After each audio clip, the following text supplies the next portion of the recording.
কি আজকে এত বেলা হতে চললো, কিন্তু সবাই এখনো পর্যন্ত এলো না। এই সব হলো কুঁড়েমির লক্ষণ মহারাজ।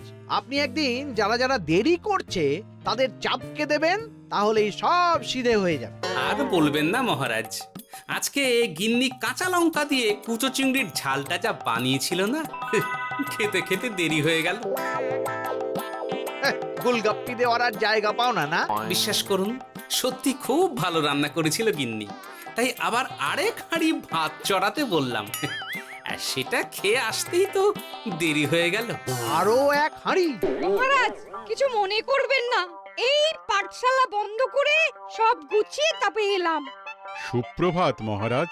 সুপ্রভাত মহারাজ। প্রভাত আজকে আর শুনেই, তোমরা সবাই এত কুঁড়ে হয়ে গেছো যে কি বলবো। মহারাজ, এই কুঁড়েমির আসল কারণ হচ্ছে চর্বি। কথায় আছে, যত বেশি চর্বি তত তাড়াতাড়ি মরবি। আপনি কি বলতে চাইছেন মন্ত্রী মশাই, যে আমি তাড়াতাড়ি মরে যাব আর আপনি মজা দেখবেন? ঠাকুর ঘরে কে, আমি তো কলা খাইনি ব্যাপার হয়ে গেল। গোপালের একদম মোক্ষম জায়গায় আঘাত লেগেছে, যাকে বলে ওই আঁতে ঘা। তুমি বেশি কথা বলো না বৈদ্য, ছুঁচ করে চালুনির বিচার। হ্যাঁ, বৈদ্য তো দেরি করেই এসেছে। আমার মনে হয় প্রত্যেককে এমন ভাবে প্রশিক্ষণ দেওয়া দরকার যাতে তারা একটু চনমনে হয়ে ওঠে। হ্যাঁ মহারাজ, তাহলে আগামীকাল থেকেই শুরু হোক ব্যায়াম আর অস্ত্র শিক্ষা। হ্যাঁ, কুঁড়ে থাকলে রাজ্যের কোনো বিপদ আপদেই সভাসদেরা কাজে আসবে না। ঠিক বলেছেন মহারাজ। তাহলে আর দেরি কেন, চলো সবাই এখনই আমরা মাঠে যাই। এই তো মহারাজ ভরপেট খেয়ে এলাম, এখনই মাঠে?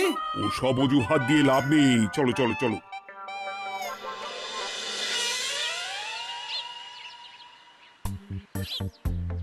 এবার সবাই সারিবদ্ধভাবে দাঁড়িয়ে পড়ো। এ কি, গোপাল কোথায়? মহারাজ, গোপাল আপনার পিছনে দাঁড়িয়ে আছে, চুপি চুপি। এই গোপাল, যাও যাও, মাঠের মাঝখানে গিয়ে দাঁড়াও। এই চাঁদি ফাটা রোদে কেন মহারাজ সুস্থ শরীরকে ব্যস্ত করছেন? এইসব বাজে কথা শুনতে চাই না। শুয়ে বসে থেকে শরীরের কি অবস্থা করেছো? শরীরের নাম মহাশয়, যা সবে তাই সয়। তুমি যাবে না, তোমাকে এক্ষুনি বরখাস্ত করব। কি জ্বালা! যেখানে আমার সব কাজ বুদ্ধি দিয়েই হয়ে যায়, সেখানে গায়ের জোরের কি দরকার? হ্যাঁ, এই গোপাল, আমি 1 থেকে 3 অব্দি গুনবো, তারপরে সবাই এই মাঠের ধার বরাবর 5 বার পাক দিয়ে দৌড়বে। ঠিক আছে মহারাজ, আমি প্রস্তুত। আমি রোগাপটকা আছি, কোনো সমস্যাই হবে না। হয়ে গেল। সবাই প্রস্তুত? 1, 2, 3। কি হলো গোপাল, দৌড়াও দৌড়াও। মহারাজ, এর থেকে বেশি জোরে পারবো না। আই, কে আছো? একটা কঞ্চি দাও। এই সেরেছে। বেশ হয়েছে, বেশ হয়েছে। ব্যাটার এবার চর্বি কমবে। কি হলো গোপাল, হ্যাঁ হয়ে গেল? হ্যাঁ?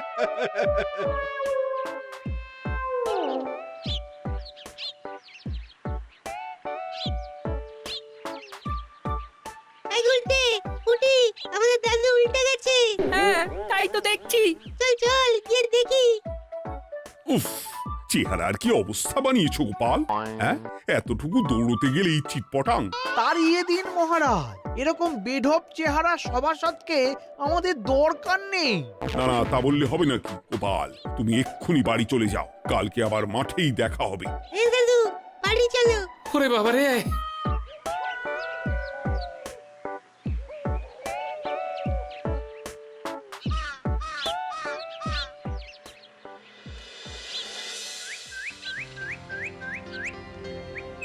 আরে ধুর ছাতার মাথা, তখন থেকে জল খেয়েই চলেছ। কি হয়েছে সেটা বলবে তো? শরীর চর্চা হয়েছে, শক্তি খরচা হয়েছে, আর পারছি না।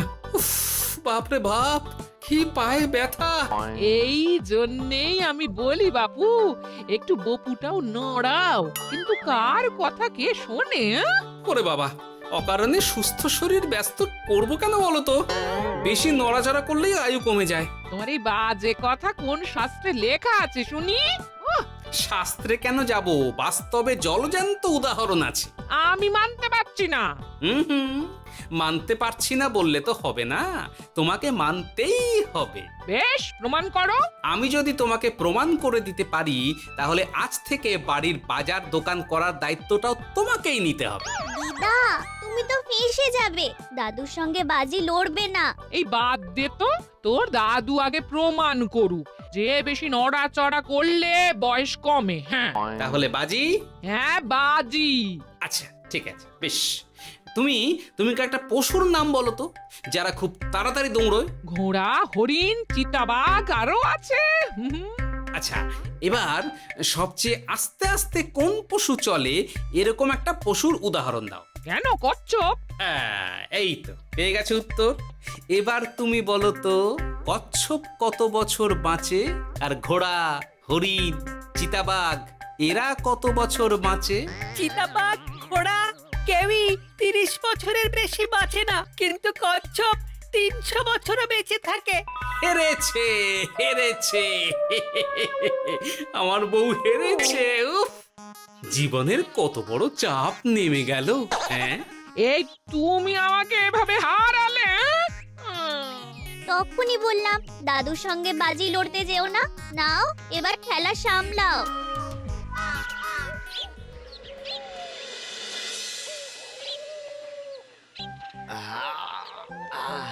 আরো ভালো করে মালিশ কর। আজকে ছোটাছুটি করে পা দুটো বেশ ব্যথা ব্যথা করছে। কালকে তো আবার অন্য পরীক্ষা। আরে আমার হালকা চেহারা আছে, সব সামলে নেব। কালকে তো অস্ত্র চালনা হবে, কালকে আমি কাঁপিয়ে দেব। কাঁপাতে তো হবেই মন্ত্রী মশাই। আমরা আপনার শরীরে এমন ঘষা মাজা করে দেব না, মনে হবে আপনি না একটা জলযন্ত্র অস্ত্র চালনা করতে যাচ্ছে। বাস, এই তো চাই। বাবারি, আস্তে আস্তে। আরে বাবা, আপনার তো ইস্পাতের শরীর, ভাঙবে তবু মচকাবে না। চিন্তা করছেন কেন? ভয় পাবেন না, ভয়কে জয় করতে হবে। আরে আরে আরে, তোরা আমার কথাটার সাথে করছিসটা কি? মানুষটা মরে যাবে তো। চিন্তা করো না গিন্নি। বাবা, ওরা বলেছে আমার ইস্পাতের শরীর, ভাঙবে তবু মচকাবে না। একবার এই বুড়ো বয়সে হাত পা ভাঙলে কি সামলাবে শুনি? মন্ত্রীমশাই, আমাদের বকশিসটা দিয়ে দিন, আমরা কেটে পড়ি। বাবারে বাবা, দিচ্ছি। এনে, এত খাটানোর পরে এতেই এখন খুশি থাক। হ্যাঁ,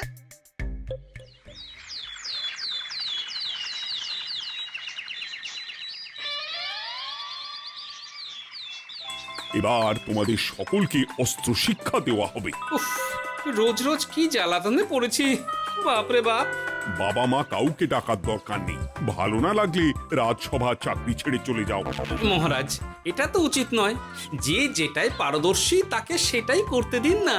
একটা বাঁদরকে যদি আপনি বলেন শিকার করে মাংস খেয়ে দেখা, সে কি পারবে মহারাজ? মহারাজ, গোপাল একটু বেশি কথা বলছে, ওকে আপনি বের করে দিন। আমি তোমার কথায় গলবো না গোপাল, তোমাদের সবাইকে এখন অস্ত্র শিক্ষা শিখতেই হবে। কর্তার ইচ্ছায় কর্ম, এখন তো আমার আর কিছুই বলার নেই। তাহলে আর দেরি কেন, তোমরা সবাই একটা করে ঢাল আর একটা করে তলোয়ার তুলে নাও। সেনাপতি, বলুন মহারাজ। তুমি সকলকে অস্ত্র শিক্ষা দেবে, তলোয়ার চালানো শেখাবে। এক এক করে প্রত্যেকে তোমার কাছে যাবে আর এক এক করে তুমি সবাইকে তলোয়ার চালানো শেখাবে। আচ্ছা মহারাজ, তাহলে ওই সবার প্রথমে চলে আসুন মন্ত্রী মশাই। হ্যাঁ, আমি প্রস্তুত। আমার শরীর ইস্পাতের মতো, ভাঙবো তবু মচকাবো না।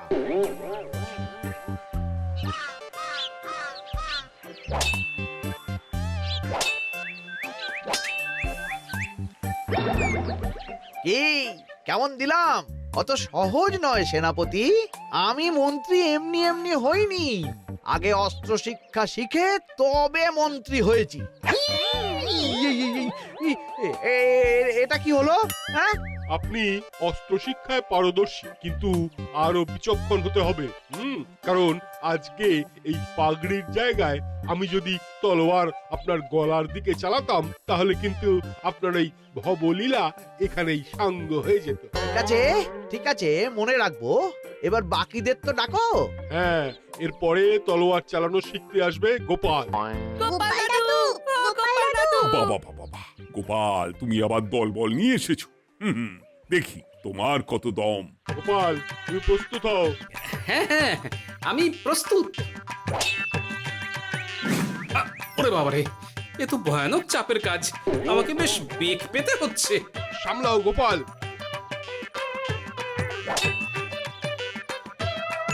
না, আমাকে অন্য রাস্তা দেখতে হবে। সেনাপতি, মহারাজের দিব্যি, তুমি আমার দিকে তলোয়ার ঢাল বাড়াবে না। এই এই, এটা কি হলো? সত্যি তো, এটা কি হলো? গেল গেল গেল গেল গেল গেল গেল, দুটিটা খুলে গেল গো। দেব নাকি এবার কুচ করে কেটে? জিতে গেছি, জিতে গেছি। এটা কি হলো? শত্রুপক্ষ কখনো কারো দিব্যি শুনবে না। আর সেনাপতি, তুমি কি ওখানে দাঁড়িয়ে দাঁড়িয়ে মজা দেখছো? আমি কি করব মহারাজ, গোপাল যে আপনার দিব্যি দিয়ে দিল। গোপাল বেটা খুব চালাক। তাহলে এখন উপায়? ওসব গোপাল তোমাকে বোকা বানাবার জন্য করেছে। তুমি ধুতি ঠিক করে আবার লড়াই চালিয়ে যাও। যথাজ্ঞা মহারাজ।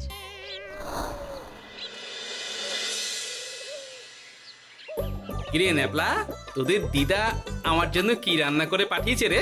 এই তো ভাত, আলু সেদ্ধ, এই পুঁই শাকের ঝোল আর রুই মাছের ঝাল। আর তোদের যে তোষক, বিছানার চাদর আনতে বলেছিলাম, এনেছিস তো? ওই তো দাদু, পুটির গুলটে আর বাকিরা সবাই ধরাধরি করে নিয়ে আসছে। ব্যাস, তাহলে তার কোনো চিন্তা নেই। খেয়ে একটা জব্বর ঘুম দেব, কারণ এখানে যা রঙ্গ দেখছি তাতে বিকেল হয়ে যাবে। তলোয়ার শিক্ষা আজকের মতন এটুকুই থাক। এবার শুরু হবে বল্লম শিক্ষা। সবাই আবার আগের মতন সারিবদ্ধভাবে দাঁড়িয়ে পড়ো।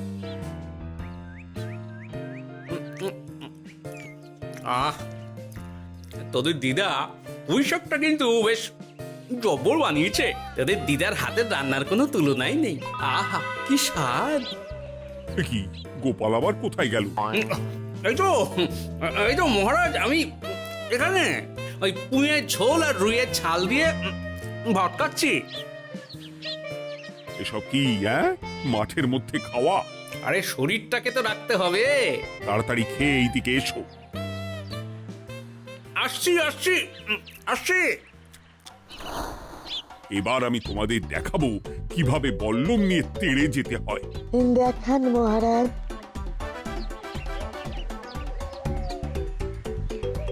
এ তো খুবই সোজা মহারাজ। ঠিক আছে, তাহলে বল্লম নিয়ে তেড়ে যাও দেখি। দিন, আপনার হাতের বল্লমটাই দিন।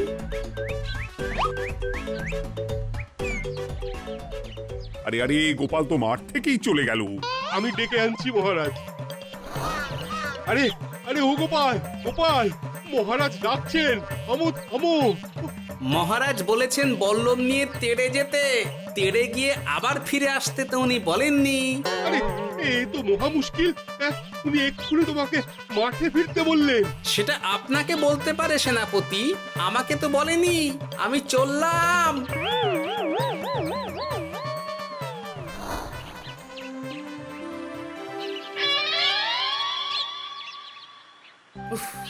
বাবারে বাবা, কি ঝক্কি! অনেক বুদ্ধি করে মাঠ থেকে খাটে চলে এসেছি। আমি আর উঠছি না।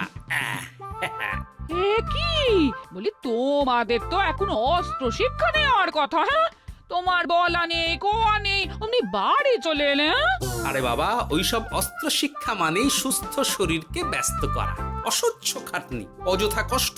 কষ্ট করলে তবেই কেষ্ট পাওয়া যায়। হ্যাঁ, তোমায় আমি আগেও বুঝিয়েছি, যেখানে বুদ্ধি কথা বলে সেখানে দেহের শক্তি নীরব দর্শক গিন্নি। আরে বাবা, সে না হয় বুঝলাম, কিন্তু মহারাজ তো ভালোর জন্য সবাইকে অস্ত্র শিক্ষা দেওয়ার চেষ্টা করছে না? আরে বাবা, যার যা কাজ তাকে সেটা করালেই পারে। মহারাজ তো সেটা বুঝতেই চাইছেন না। আমি এখন ঘুমো।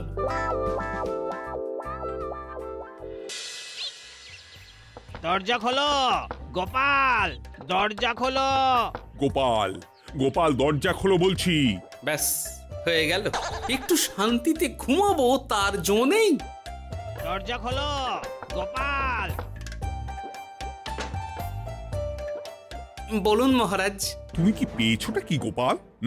রাজসভায় দেরি করে আসবে, তারপর অস্ত্র শিক্ষার সময় ফাঁকিবাজি দেবে, এভাবে তো আর তোমাকে মনে হচ্ছে রাজসভায় রাখা যাবে না।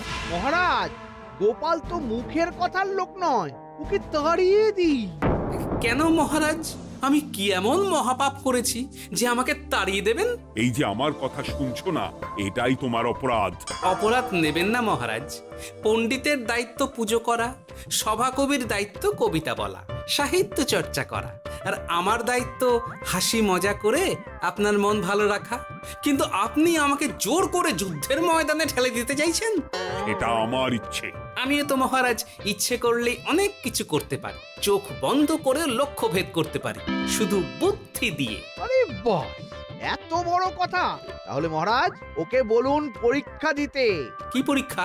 আমি একটা ঘরে বর্ম পরে দাঁড়িয়ে থাকবো। তোমার হাতে অস্ত্র দেব, আমার মাথায় একটা আপেল থাকতে হবে, আর তুমি কিভাবে আমার মাথা থেকে ওই আপেল ফেলতে পারো দেখব।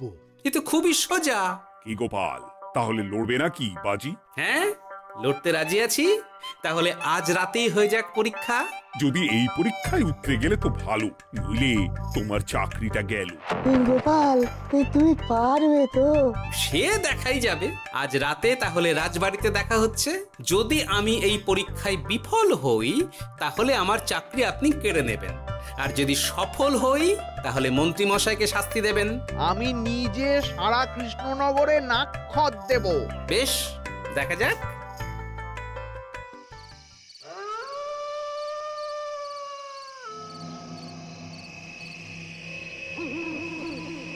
কি মন্ত্রীমশাই, ব্যবস্থা সব ঠিকঠাক হয়েছে তো? হ্যাঁ, এবার শুধু গোপালের পরীক্ষার পালা। আমি তাহলে বাইরে গেলাম, গোপালকে পাঠিয়ে দিচ্ছি।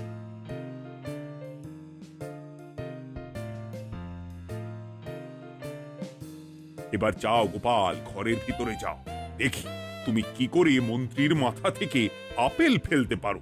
আপনি তো শুধু আমার চোখ ঢেকেছেন, আমার নাক মুখ কানও ঢেকে দিন, যাতে ঘ্রাণেন্দ্রিয় শ্রবণেন্দ্রিয়েরও সাহায্য না নিতে পারি। বেশ, তাহলে তাই হোক। আয়, কে আছো? গোপালের মুখ নাক আর কান ঢাকো। যথা আজ্ঞা মহারাজ। একটু একটু মোটা কাপড় দিয়ে নাক মুখ ঢাকো, হ্যাঁ, যাতে সেভাবে আপেলের গন্ধ না পাই। বেশ বেশ।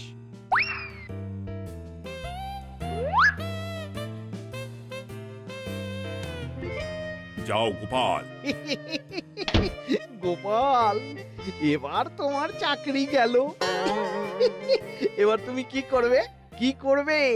দৌড় ঝাঁপে ফাঁকিবাজি? হ্যাঁ?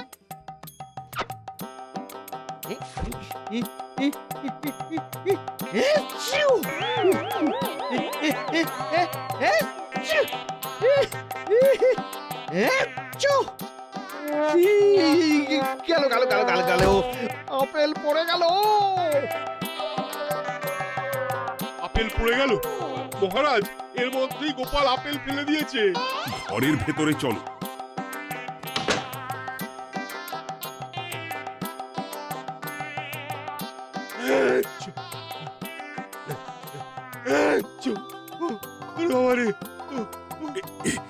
কি ওরে বাবারে বাবা, কি ঝাঁজ!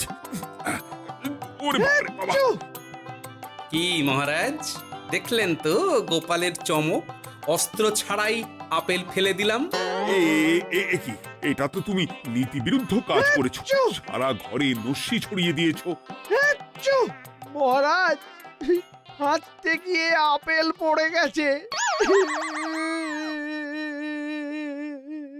এবার সারা কৃষ্ণনগরে নাক্ষত দিতে হবে। সত্যি সত্যি গোপাল, বুদ্ধিতে তোমার জুড়ি মেলা ভার। আমার নাম গোপাল ভাঁড়। একটা কথা মনে রাখবেন, কেউটে সাপের লেজে পা দেবেন না, আর গোপালের কাজে বাধা দেবেন না। যে কাজ বুদ্ধি দিয়ে করা যায় তার কাছে শক্তি ছোট্ট শিশু মাত্র।